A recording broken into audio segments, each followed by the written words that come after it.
Hi everyone! This video is going to present a brief overview of the major theories of motivation as they apply to the workplace. Before we look at specific theories, I first want to discuss what motivation is and what kind of theories exist to explain it. Motivation is basically the desire or willingness to do something and is generally aimed at fulfilling certain needs and or resolving conflicts that are causing distress or anxiety. For example, we might be motivated to study because it fulfills the need for achievement or growth, and/or because it reduces conflict with parents. There are two major components of motivation, the direction and the intensity. Direction refers to what a person wants to achieve, their intentions, whereas intensity refers to how hard they're willing to work to get there, the effort they'll put in. Some theorists also consider persistence, which is how long they can sustain that effort. Theories of motivation are broadly subdivided into content and process theories. Content theories look at the what motivates people. Process theories look at the how or the why, right? How or why did they become motivated? We'll start with content theories and then we'll discuss a few process theories at the end. Henry Murray proposed that needs underlie motivation and divided needs into primary and secondary categories. Primary needs, which he called viscerogenic needs, are those that could be considered instinctive or survival-oriented. They are primary because they are central to survival and also innate, that is, they are not learned. This includes the basic biological needs like food, water, and oxygen, urination, as well as physical safety or avoidance of harm. Secondary needs were termed psychogenic to reflect their psychological nature. Secondary needs are learned and account for the majority of human needs, including achievement, recognition, affiliation, play, and autonomy.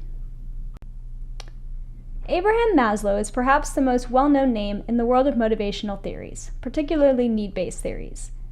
He proposed that people are motivated by a variety of needs that are ordered hierarchically from most basic and survival-oriented to least. He used the term prepotent to describe the degree of influence associated with each need. Those lower in the hierarchy take precedence due to their relative urgency and importance. With that said, I want to be clear that Maslow did not ever say that people linearly progress through each need the way that many texts simplify it to be. You can work on esteem needs, for example, even if your love and belonging needs aren't quite met. So while people tend to prioritize meeting basic physiological and safety security needs, it becomes more fluid after that, which should make sense in terms of needing to satisfy basic needs in order to be freed up enough to pursue things like love or personal growth. Maslow also acknowledged that people vary. Someone may prioritize esteem over love, for example, and people differ in what it takes for them to feel that a need has been fulfilled.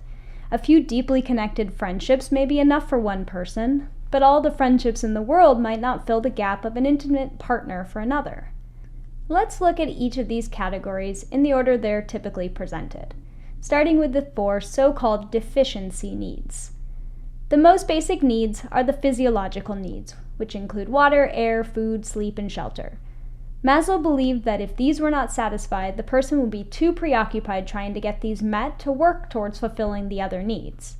He believed that these needs were the most tied to our animal nature and shared with the entire animal kingdom. Next are the security needs, such as financial stability, having a reliable job, and feeling safe at one's job, both physically and psychologically.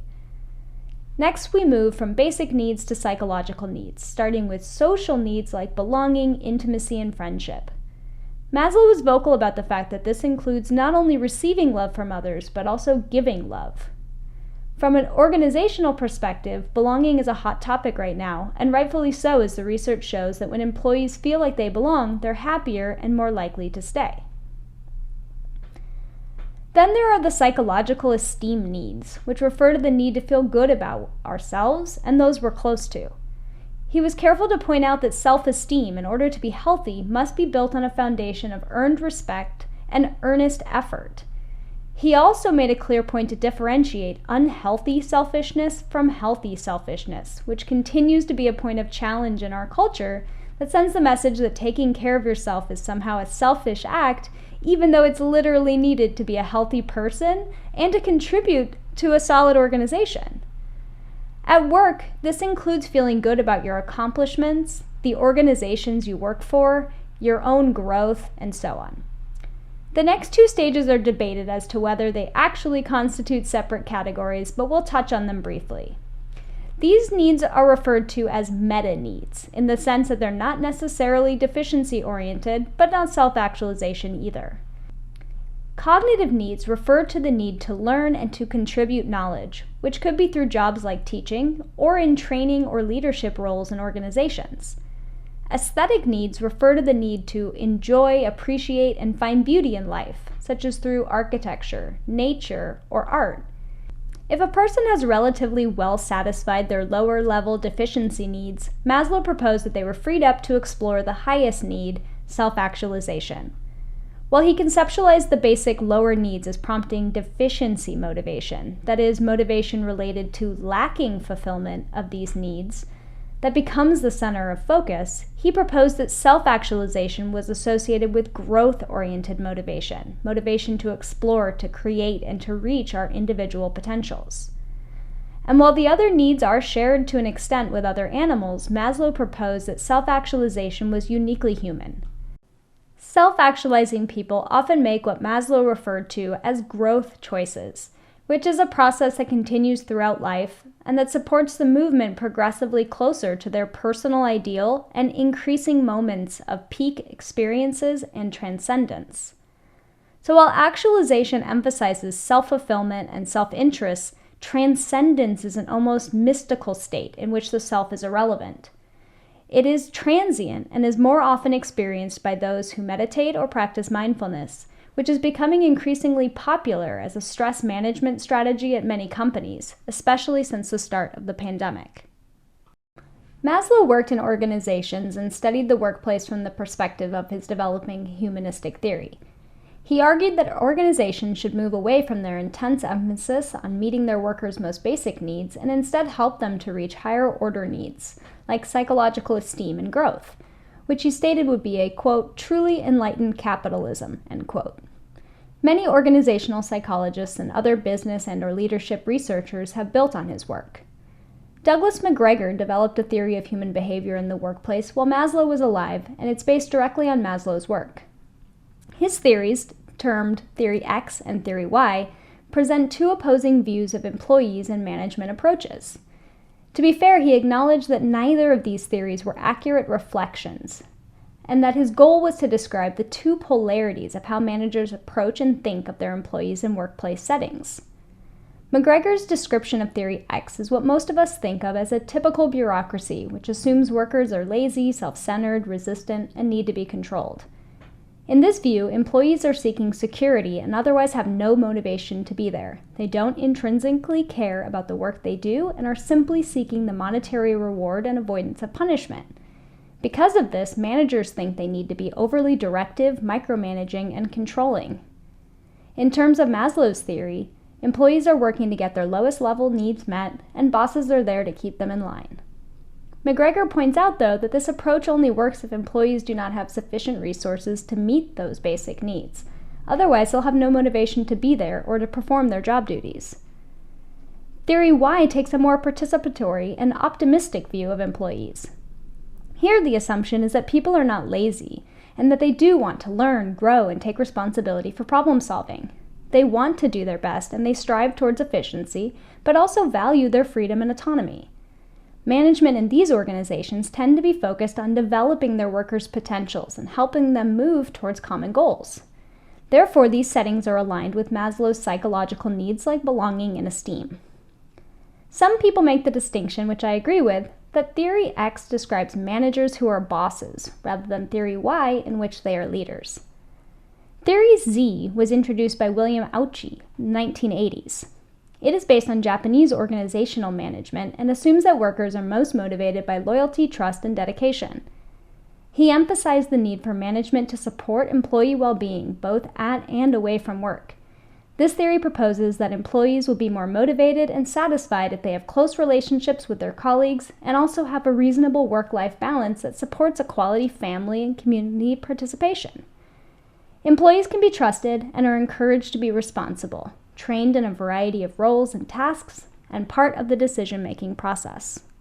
In the late 1960s, Clayton Alderfer revamped Maslow's needs into 3 categories. E stands for existence needs, which correspond to Maslow's physiological and safety security needs. It includes environmental factors like temperature, financial factors like pay that covers basic needs, safety factors in terms of being able to keep one's job or to go to work without fear of harm, and having health insurance. R stands for relatedness needs, which align with Maslow's socially inclined love and belonging needs, as well as his esteem-related needs in terms of gaining respect from others. Relatedness needs include connected relationships with coworkers, feeling respected and included by work teams, being socially recognized for achievements, and feeling interpersonally safe to speak up and share opinions. Lastly, G stands for growth needs, which correlate with some of the other esteem-related needs, such as personal self-esteem, achievement, and self-actualization. Growth can come from challenging work tasks, trying new things, moving up the organizational ladder, or having increased responsibility. Alderfer argued that when someone's needs are not met, they'll be driven to fulfill a different category to a greater extent. For example, if an employee believes they are failing in terms of achievement, they might put more emphasis on their coworker relationships. Another interesting point of ERG theory is that meeting a need can make it stronger. So growth, for example, may spark motivation for further growth rather than a sense of fulfillment. Lastly, the theory acknowledges that people differ in terms of how much emphasis they place on each need. The research shows that women, for example, are more likely to prioritize relatedness needs, even over existence. The take-home message of ERG theory is that all employees are unique, and it's important to understand their personal needs in order to effectively motivate them to their full potential. Another extension of Maslow's theory that was built to apply to the workplace was Friedrich Herzberg's two-factor theory. In this theory, there are, just like it sounds, 2 factors, which are hygiene factors and motivating factors. Hygiene factors refer to those contextual, extrinsic factors that lead to dissatisfaction if they are not met. For example, if you're not paid sufficiently well, if the person doesn't feel safe at work, or if the person is constantly worried about losing their job, they will feel dissatisfied with their job. In terms of Maslow, it pertains to those factors related to physiological and safety security needs. Motivating factors are related to the intrinsic factors that satisfy the worker. Unlike hygiene factors that cause dissatisfaction if they are not met, motivating factors lead to satisfaction when they are met. These refer to Maslow's more upper-level needs and reflect the content of the work instead of the context. For example, workers are motivated by recognition, growth, achievement, and responsibility. This theory demonstrates that it's not enough to avoid dissatisfaction. Effective organizations must also support satisfaction of needs like belonging, esteem, and growth. The research very much supports this, particularly in terms of reducing turnover and absenteeism. David McClelland's acquired or learned needs theory provides a different twist on Herzberg's theory, which is that 3 categories of needs reflect the motivation of employees. These needs and motivations are not mutually exclusive, so any given person might be equally motivated by all 3, or disproportionately motivated by 1 or 2 of the 3. Needs can be acquired over time, that is, learned, and they can also change over time. Since they aren't hierarchical in any way, I'll present them in alphabetical order. First, the need for achievement, which refers to the pursuit of mastery and a sense of success in terms of the work itself. The need for achievement is related to the desire to solve problems, master tasks, and set moderate attainable goals. This is most closely related to Maslow's need for esteem and growth. Next, the need for affiliation, which reflects the pursuit of connection, belonging, love, and acceptance. Of course, it's most closely related to Maslow's love and belonging needs, but also to some extent to esteem needs in terms of how other people see us. McClelland cautioned that individuals high in this need may struggle as managers because management often requires setting boundaries and enforcing rules that threaten the sense of being viewed positively. Lastly, the need for power, which is not necessarily a bad thing, as it can reflect the desire to lead and exert influence, and is associated with top-level management.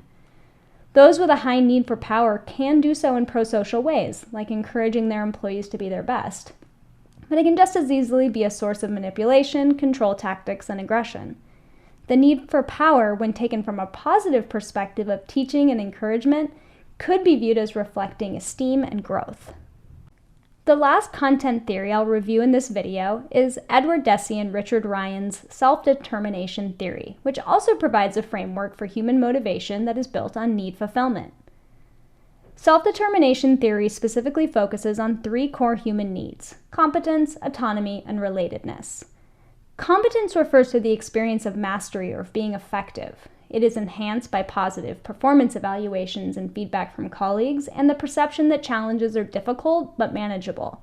And it's undermined by challenges that are excessively difficult or evaluations that are too critical.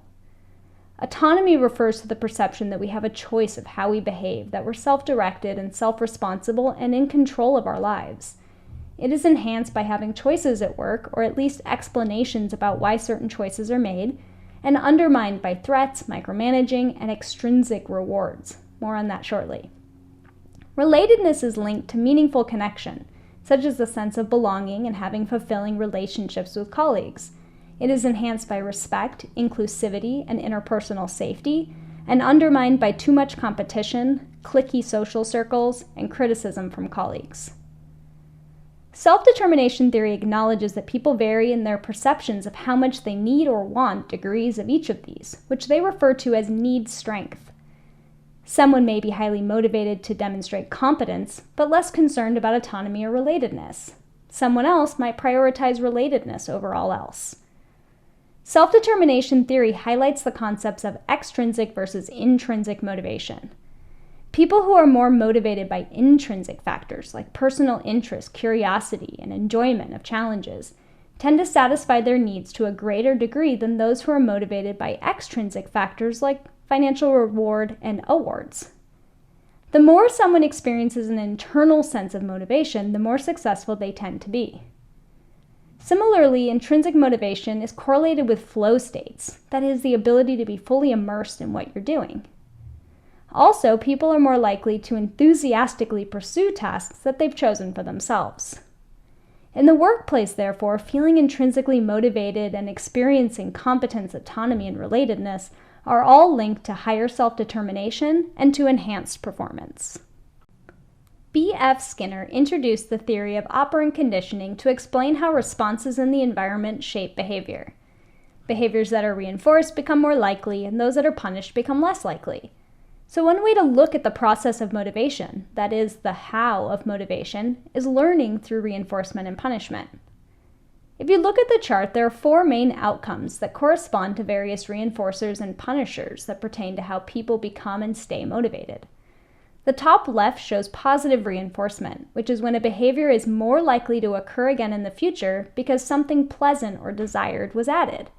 For example, a positive performance evaluation or a promotion would be positively reinforcing. Thus, someone would be more motivated to perform well in the future in order to achieve that reward again or some similar reward. Top right shows negative reinforcement, which is when a behavior is more likely because something unpleasant was removed.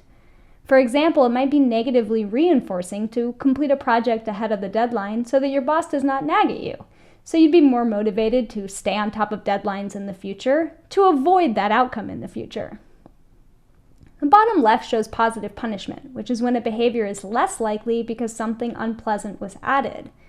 Being written up at work is an example of positive punishment, which most people are motivated to avoid. Lastly, bottom right shows negative punishment, which is when a behavior is less likely because something pleasant was taken away. That would include being fired or not getting your yearly bonus due to poor performance, which of course most people want to avoid as well. Ultimately, we are motivated to engage in behaviors that are reinforced and to avoid behaviors that are punished. We might be motivated to make our boss or coworkers happy with us, motivated to avoid criticism, motivated to keep our jobs, and so on. The concept of reciprocal determinism was introduced by Albert Bandura, who you probably know as the researcher behind the Bobo doll experiments that laid the groundwork for the theory of observational learning. Unlike the strict behaviorists who came before him, like Skinner and his operant conditioning theory, Bandura believed that how we think plays a role in what we do. One way we learn is through observing others, particularly how their behaviors are rewarded or punished. Another important contribution by Bandura was the idea of reciprocal determinism, which is the three-way interaction between behavior, cognitive factors, and situational factors. He proposed that our motivation to behave in certain ways is influenced by how we think and by the situation itself. So perhaps Adam is motivated to arrive at work early, a behavior, because he believes it'll help him be successful, a cognition, and because his boss is there early too, a situational factor. Or perhaps Jane is motivated to wear headphones at work, a behavior, because her chatty coworkers will otherwise distract her, a situational factor, and she doubts her ability to get her work done to standards, a cognitive factor. Edwin Locke and Gary Latham's goal-setting theory of motivation proposes that goals are linked to task performance because they give the employee clear direction about what is needed and how much effort to put towards achieving it. It looks at the process of creating and achieving goals and looks at how motivation is influenced by the way goals are framed and how committed employees are to achieving them. Goals that are clear, specific, and challenging are more motivating than vague or easy goals. They specify 5 specific principles for goal setting that improve motivation: clarity, challenge, commitment, feedback, and complexity. Businesses that help employees set and reach specific and measurable goals will reap the benefits in terms of job performance. These days, the SMART mnemonic is often used to describe good quality goal setting. While not stated as part of goal-setting theory, many psychologists use the SMART acronym for goal setting. It stands for specific, measurable, achievable, relevant, and time-bound. Let's go through a quick example. Matteo is motivated to have better work-life balance. Using the SMART mnemonic, he would first need to be very specific about his goal. Matteo decides that the specific goal is to get all of his work tasks accomplished without working after hours or on the weekends. In terms of being measurable, Matteo decides that his goal will be met if all projects are delivered on time, his bosses are satisfied with the final products, and he does not work late or on the weekends more than 1 time per month. Now, is that achievable? Matteo thinks it will be challenging but doable. In order to make it achievable, he knows that he'll have to limit distractions and use productivity tools to his advantage. Matteo knows it's a relevant goal because he wants to spend more time with his partner and young children, so improving his ability to leave work on time will allow him to have dinners and bedtime routines as a family. Matteo has set his goal to be implemented within 1 month. He knows it'll take about that long to improve his productivity and get on top of some lingering projects. Feedback is also important for increasing motivation and task performance. If people don't know if or to what degree goals are being met, they don't have the information they need to adjust goals and/or their attempts at meeting those goals. Matteo, for example, would need feedback from his boss as to whether his work-life boundaries are impacting his job performance.